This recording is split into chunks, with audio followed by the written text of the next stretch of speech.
to how President Obama did back in 2008. Yeah, Lord. Carry the one. You know what we talking about. Back in the day. And if they do have a plan, okay, I hope it turns out okay. Exactly, and that's what they've said. Well, this thing will go away on its own. That's not a plan. No. That's like crabs, untreated. It'll go away on its own. Because you'll be dead. You gotta treat that thing, man. Come on. Not that I would know. Not that But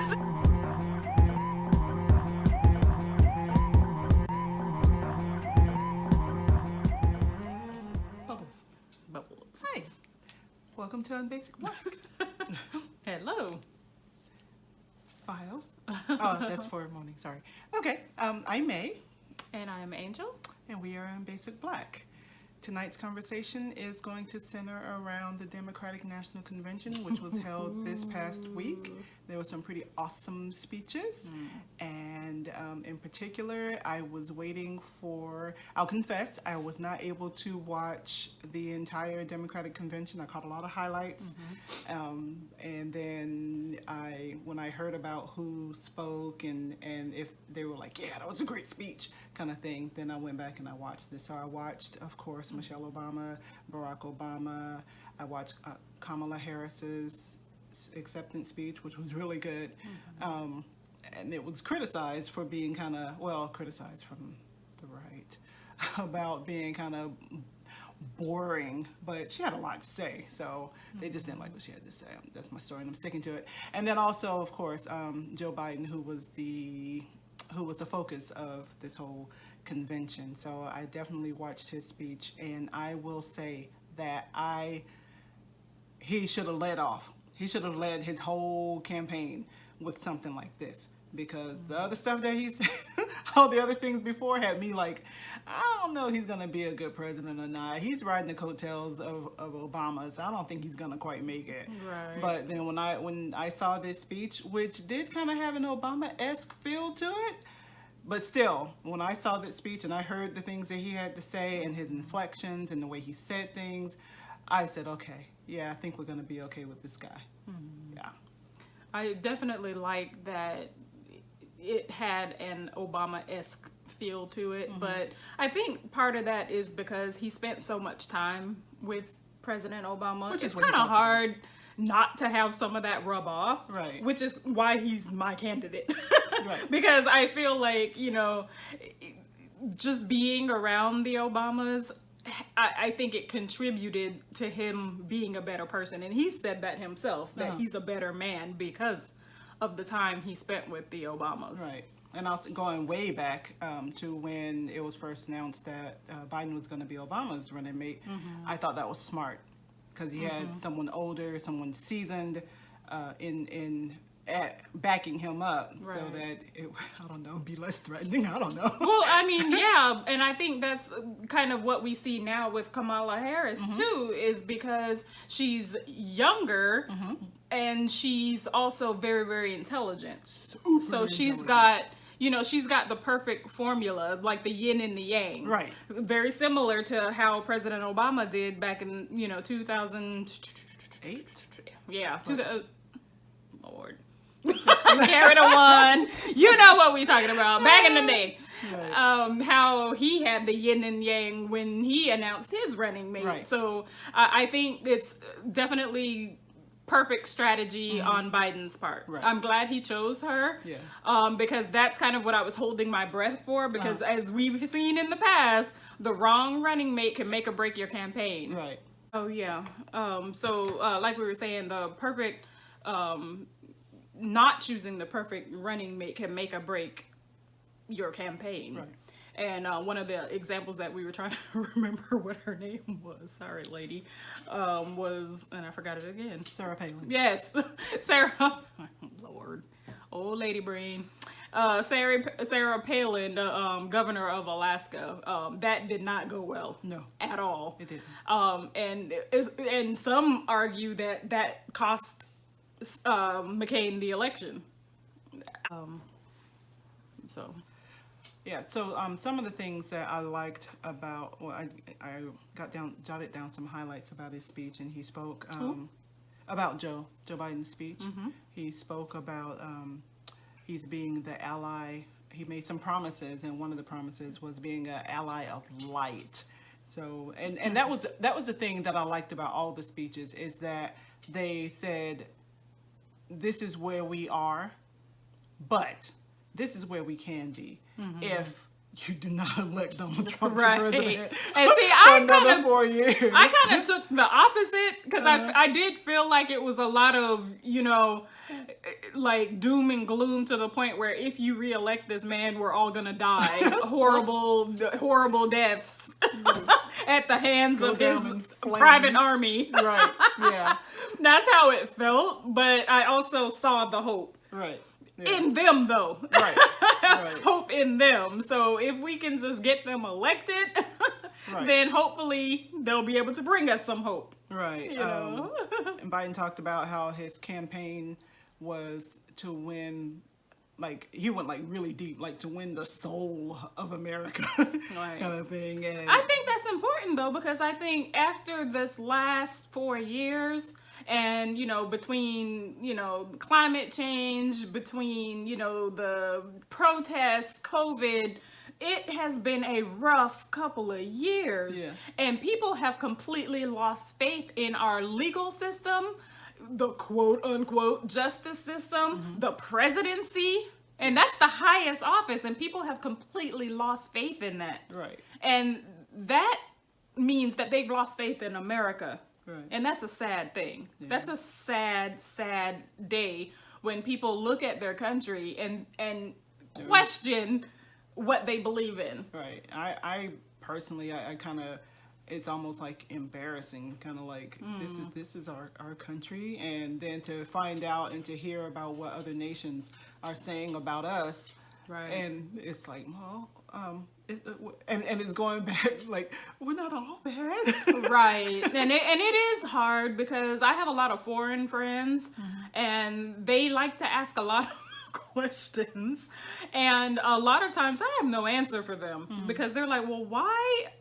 What can I say? Right. I was like, really, when you look at our nation and where we are right now, remove the people for a moment, Okay. and look at the president that we have leading the charge. So if you want to blame somebody, blame him. Because don't blame us. Right. Don't blame. Yes, you do see people out there, protesting, wearing masks and things like that. Right. But you have to understand also, contrary to what the media would have you believe, that's the minority. Right. The majority of the people are like, I'm so sick of this pandemic. Right. They're going to wear their masks. They're going to, follow the rules, essentially. They may not like it necessarily, but they're going to follow the rules. Yeah, because I sure enough, it's hot. It's hot, and you get the yuck mouth, and Right. it's all sticky under there. I hate it, Right. I mean, it in the end, it ends up being an inconvenience. but... Right, and that's all it is. It's just Yeah. inconvenient, but... On the side of public safety, I'd rather be inconvenienced, and I try to explain that to people, that if you talk to the vast majority of Americans, they're going to follow the rules. They're going to do what they need to do, to help get this thing under control, so don't look at that part. Right. It's like the back of the Christmas tree. Don't look back there. No one decorates there. Don't look back there. And some of the things that Biden brought up, another thing dealing with the pandemic, he's like, yeah, if I'm elected, I'm gonna tackle it, and we're gonna get those medical supplies that are needed, and he's gonna some kind of way make arrangements for all these medical supplies to be made in the USA instead of depending on. I hate to bring it up, but I mean it's true. You can just say foreign entities. Yeah, instead of depending on foreign entities. But I thought that was probably the best part of his speech. Yeah.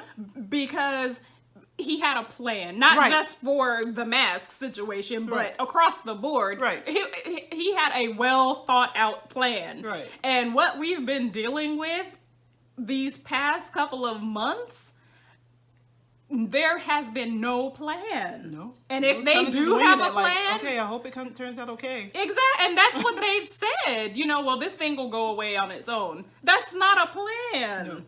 No, that's like crabs, untreated. It'll go away on its own. Because you'll be dead. You gotta treat that thing, man. Come on. Not that I would know. Not that I. But seriously, that's how they've kind of set up their camp. Like, well, we hope it goes away, We'll just keep watching it and see what happens. And it's like, that is no plan considering where we are now. Right. And so in his speech, he did a lot of, I promise, and then here's how I'm going to fulfill those promises. And I thought that was really cool about his speech. And he also talked about and it was interesting that he brought up stuff that hadn't been talked about in a bit, like the violence that's been in schools, and how young people, this is what they know, right? Instead, like our generation. It was unheard of. What? Somebody did what? Kind of thing. But like these days, it's like, oh, there's another one. Oh, there's another one. Oh, there's another one. And he talked a little bit about that and how this is what the young people know. And a lot of them have been leading the charge and trying to get stuff done because adults are not doing anything. So they've taken it upon themselves, which is so heroic for all kinds of things. So it's not just what's going on in their schools. Climate change, and, social injustice, all of that. They're like, we need, you got do something or we're gonna do it for you, kind of thing. Right. And I would behoove them to go ahead. Yeah. Because currently we have no plan. So, it's nice to see those young people out there doing things like that and giving a voice to something that should have been addressed a long time ago. Right. We should have been the adults in the situation to say, we need to do something about this. Enough is enough. And instead of just kicking it down like, oh, well, right now our tensions are high right now, so let's just calm down a little bit and then we'll do something. Something else that he brought up was about he would be the American president for everyone and not just the president for a certain group of people. Right. And I thought that was super important. I think that was my favorite part. Favorite parts, but that was another one. That was a really, really good one. Right. It's like there's more to there's my party, but what about the rest of America, kind of thing? And I was like, wow, that was. And the people who didn't support me or don't support me, right? I'll fight for I'll fight for everybody. That was just really nice, really, really good, really good, really good. And I just like there's a lot of positive possibilities because he brought up again. What we always say is that America is like this ideal. At our core, we honestly believe that you can do anything and be anything you want to be, contrary because to you can, and that's the thing. You act in America anyway. You actually can. Right. However, you may have some obstacles. Right. And he talked about that. But based off of his plan, we actually have the tools to overcome these obstacles. Right. We will have the tools to overcome these obstacles because, the American dream should be available for everybody. For everybody. For all Americans, regardless of your race, religion, and all of these things that he talked about, these things should be available to you. Right. These are inalienable rights that we have been denied for so long. Not we as in our race, at being black women, but which we have been. Across the board, Americans have been getting the shaft lately. Right. And these are inalienable rights that are a part of who we are as Americans. And Joe Biden is talking now about re-empowering America to do what we do best. And I love that. And I absolutely love that because I love this country. I do too. But it pisses me off. I was today. I was looking out at the sky, and it was just this perfect blue with some clouds, and then there was a flag, this big old giant flag there, and I was like, "Oh, beautiful for spacious skies," and then there was a chuckle in the background. It's like, okay, right. America, right? Because we want to believe that. Right. We really do. Even after everything that we have endured. Right. And you can go back to, and I'm going to go talk about race for a little bit. You can even go back to like the civil rights movement. You could even go back to the Civil War. Right.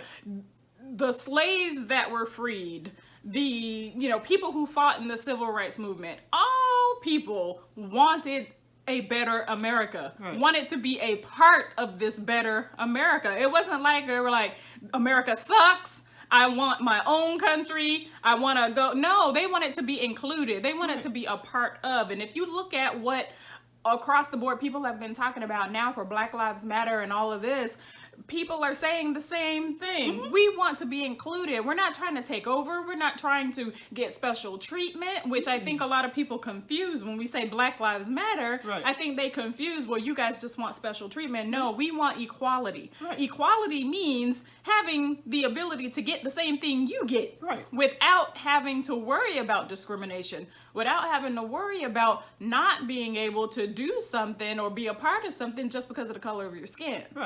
And get off my soapbox. Well, let's stay on the soapbox for just a little bit longer. So going back to that, and with the Civil War and the Civil Rights Movement, you saw that there were all kinds of people fighting for those. It wasn't just black people who were like, we need to be free. It was white people saying, these black people need to be free. And they need to be able to live in the country and have the same rights as we do. And there were other countries that a lot of times people don't talk about that, but there were other countries because they all had, depending on what side they were on, had a vested interest in the outcome of that war. So you had other people fighting also. That's a good point. So it was, again, a world situation because we're not in this thing alone. And a lot of times we forget that. It's not just black people. It's not just white people. It's not just America.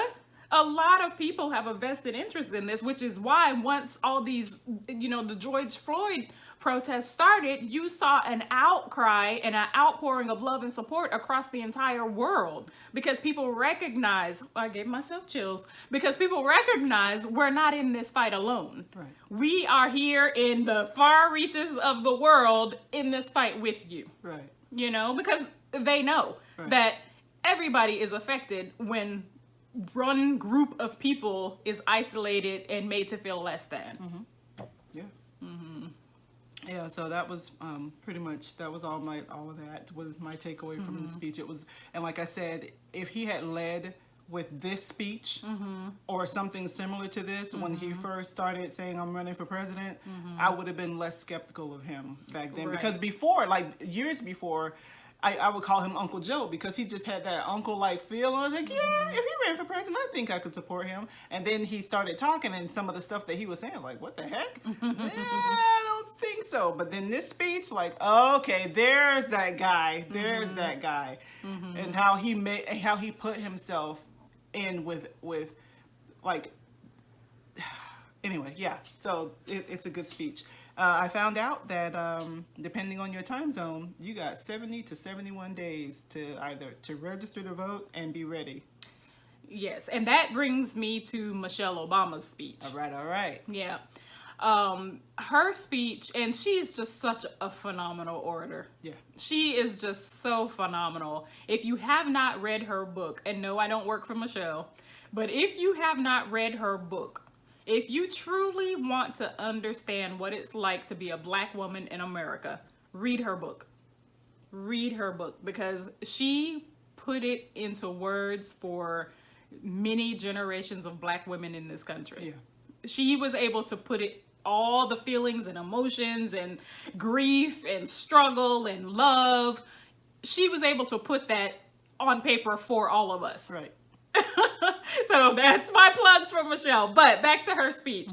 It was such a phenomenal speech. And since May was just talking about the voting situation, her speech, the way she spoke about voting was just so passionate because she's right.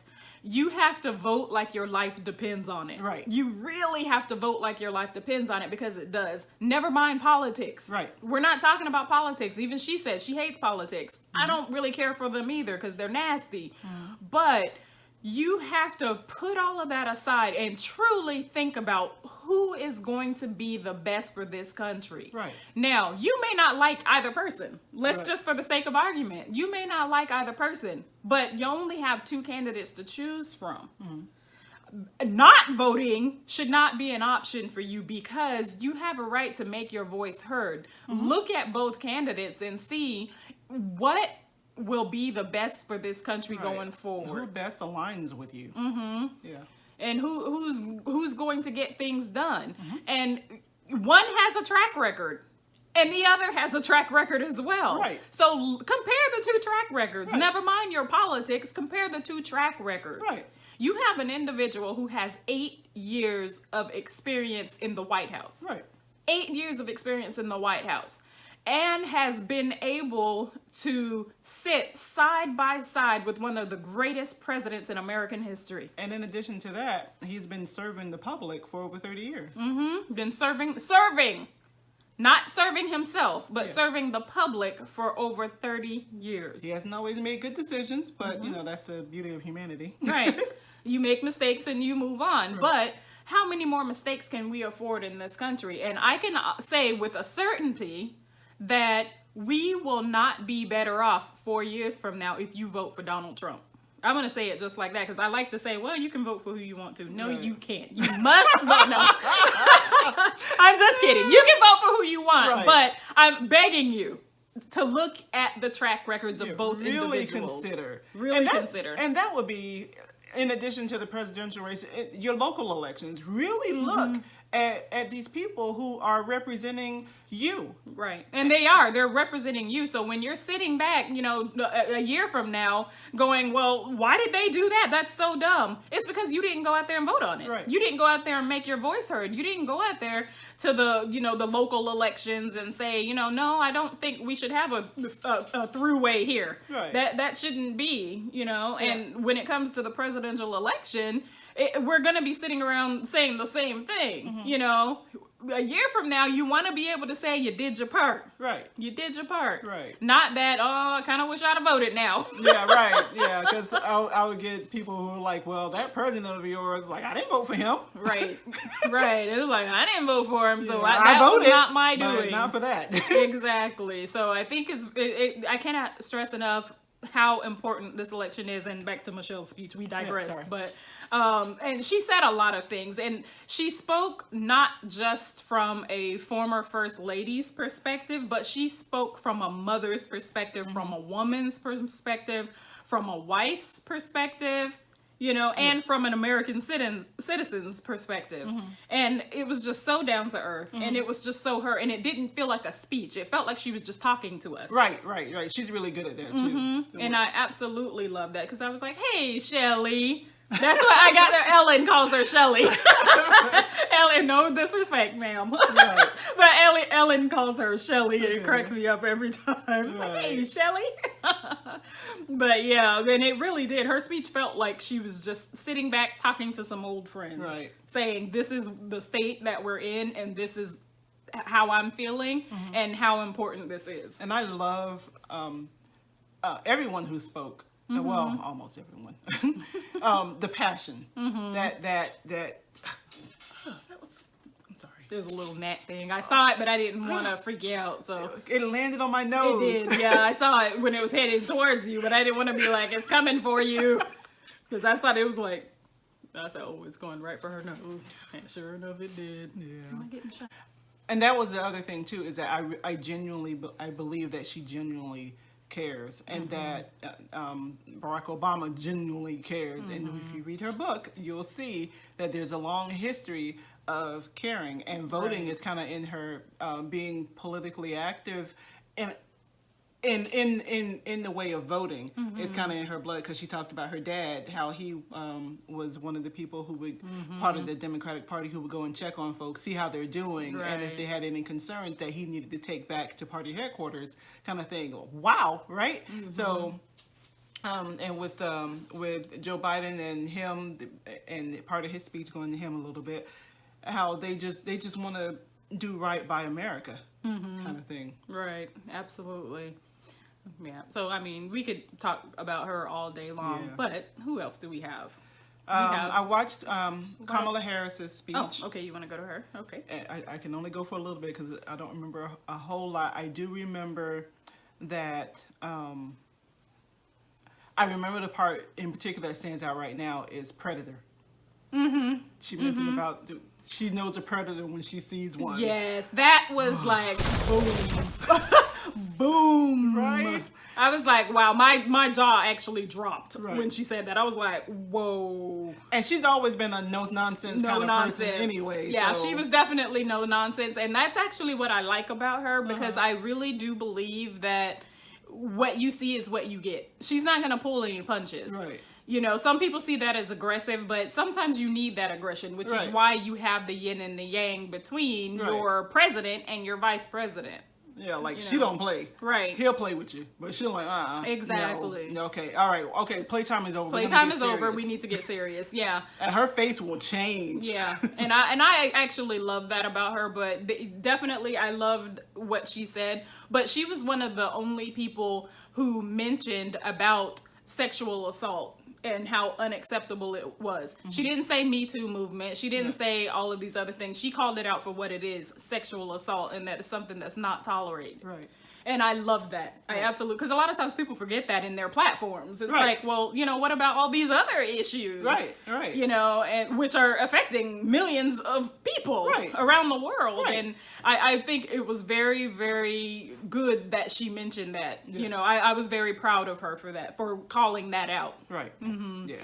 So yeah, but her overall, I thought her speech was okay, Right. and like you said, it wasn't one of the most memorable speeches, but I do think that she did a very good job reiterating the platform, reiterating the plan, if you will, because like I said, we've been dealing for the last 4 years without one, Right. And it's very nice to hear people who actually have a plan, who actually have an idea for how they would like to see the country run. Right. Mm-hmm. Right. And it's nice that it's all the things that they've said were in tune with the things that we've talked about and what we are hoping to happen come November 3rd. So next week is the Republican National Convention. I am on the edge of my seat to see what they're going to come up with, because not that we should compare the two necessarily, but some of those speeches are going to be pretty hard to top. Some of those speeches, because I mean, who are we going to listen to? You know, most of it's his family. That's what I'm saying. So who are we going to listen to? It's going to be pretty hard to top, but I'm going to go into it with an open mind because I think it's fair. Right. You know, however, there's only so open you can be when you've heard a person's history. Right. You know, if they flip-flop too far from how they've been, we know that it's just lip service. Right. But we'll see. Yeah. You know, we'll see. So I'm not thrilled about having to watch sit those through that. right. But I do want to be fair and really listen. And I believe that I could. I'm just talking my own. I believe that I can listen with an open mind and say okay. Like if somebody says something that's good, like okay, yeah, that was pretty good. Oh, all right. Right, All right. exactly. And then I think I can do that. And it's like, you know what? Yeah, but it also is going to come credibility and believability, because credibility on the Republican side is shot. Right. Believability on the Republican side is shot. Right. You know, so it's going to be very difficult to listen objectively, but I am going to do my best. Right. I really am going to do my best. The other thing about that is that a lot of the people who are speaking are people who have been a part of where we are right now. Exactly. And I'm like, you're part of the problem if you're not a part of the solution, man. Right. So, I'm gonna listen to the speeches and. The last speech that I think we owe it to ourselves to talk about is President Obama. My man. That man. My man.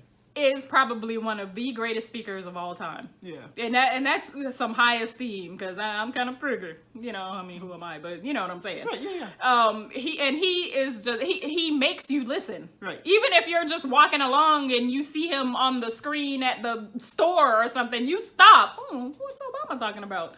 Because you know he's saying something good. Right. You know, and his speech was just phenomenal. Right. One of the things that I like to do when I'm watching stuff is like, what's going on behind them. Mm-hmm. His speech was in front of the Constitution. I loved that. Wow. That said it all. And he even talked about that, right. You know, but that really said it all. You're talking about the Constitution of the United States. Right. These are the laws that govern how our country is to be run. Right. And he said that. Yeah. Yeah. You know, and I was like, see, this man. and then he went into detail about the Constitution, because he studied it, dealing with how, you know, it wasn't a perfect document, because later on in the Constitution, you had to put in there that black people are human. Right. And then you had to put in there that women are human and they should be able to vote. And then you had to put in there, black people are human, they need to be able to vote. Exactly. Exactly. I'm pulling up the transcript now. Ooh.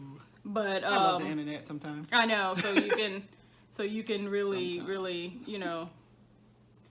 And one thing that I'll point out, and I'm reading it here, where he says Donald Trump hasn't grown into the job because he can't. The consequences of that failure are severe. 170,000 Americans dead, millions of jobs gone, while those at the top take in more than ever. Our worst impulses unleashed, our proud reputation around the world badly diminished, and our democratic institutions threatened like never before. Like never. Oh, gives me chills just thinking about it, because he is right.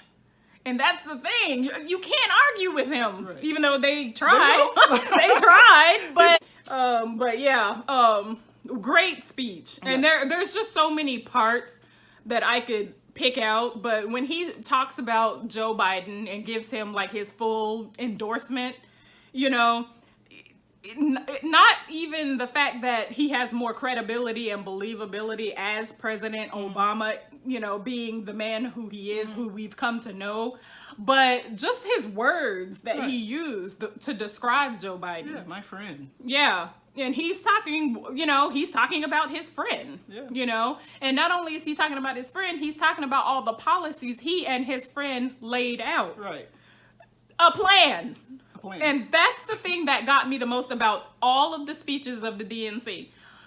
They have a plan. They have a good, solid, doable, workable plan. The Republicans have not done that in 4 years. Right. So how much time do you need? Do they need another 4 to kind of get it right? I'm not willing to take that chance. Right.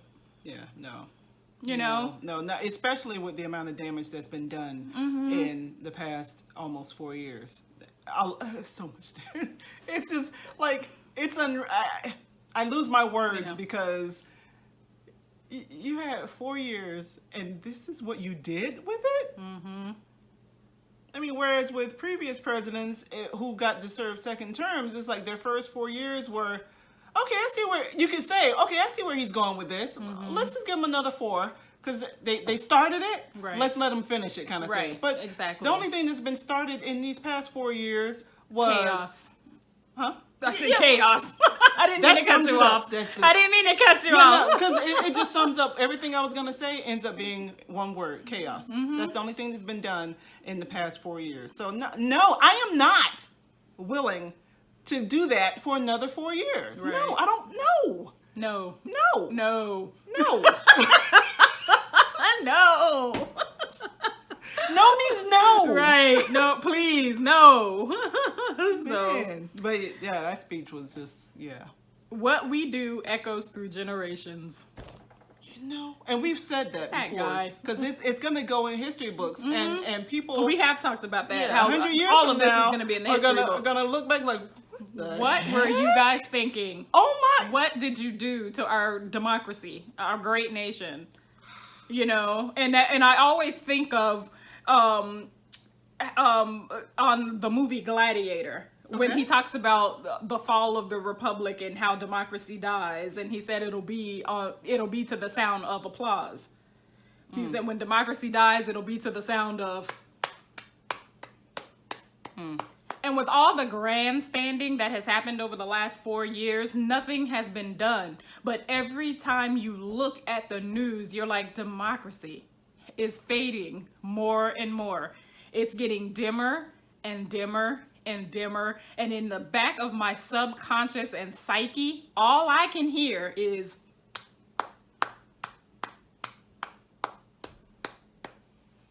you know, and it's so That's eerie. yeah. That's eerie as well. There's like a gnat in here or something. I am not editing that out either. That's eerie. We haven't been drinking, I promise. Oh, If only. I know. Tonight I think we might need a sippy sip. Shamar Moore says a drinky drink. Shout out. All right. But so, to the point. I think the Democratic National Convention, a majority of the speakers I think were really good. Some of them were, I felt just for the, you know, you need some celebrities in there. Right. You need some other people in there. And you also need some real people in there. right. They had a lot of those too. Yes. That was impressive. Yeah. So overall, DNC, awesome. Yeah. Good stuff. They did a phenomenal job considering we're in the time of COVID. Right. They didn't have a live audience. They had to just stand up there and do what they do best. Right. And they showed that. Right. Right. And they treated it as if there were thousands of people in the audience listening to them. Right. Yeah. It was really I mean, well done. there were thousands listening, but like right in front of them. Yeah. Right. It was really well done, and I can't wait to see what the Republicans do. I can't wait to hear. To it, but I'm looking forward to it. I get it. So we'll see, but we'll be, as always, talking about this and many, many other things. So stay with us. Thanks for watching this long. Thank you. Okay. So I'm Angel. And I'm May. And I we- started to say something else. And I'm another person. And I'm another person. And I'm glad you are. Don't be me. And we are unBasic Black. Not drinking. Not drinking. Just imagine if we were drinking. Oh my God. Next time. Slip it in there. I think there'd be a lot more cursing. I tend to curse. I don't mean to, but yeah. I don't even think, like, when I've been drinking, I don't think I cuss. No. You get louder. I do get loud. Mm-hmm. My passion comes out. Yeah. Anyway, they don't care about that. Or do you? Let us know in the comments below. And subscribe, like. Please subscribe. Please like. If you're watching us this long, you know, join our conversations. Please. You know. I want to hear what you got to say. We do want to hear what you have to say, you know? Yeah. So like, subscribe, hit that bell button for more notifications when we put out more videos. And we will be back talking about more politics coming up, because between now and November, we're going to be talking about a lot. Yeah. And last thing, if you have not yet registered to vote, I'm going to put some information below. Please, for the love of God, please register and show up. Show up and vote. If you have the opportunity to have it mailed to your house, get that thing filled out, mail it back in. If you have to go and stand in line, please stay with it, because I know lines may be longer. I know, you know, it may be frustrating because machines are not working, but stay with it, stay in line, get her done. Because we need your vote. This is important. Yeah. And like Michelle Obama says, you have to vote like your life depends on it, because it does. All right? God dang it. And with that, we out.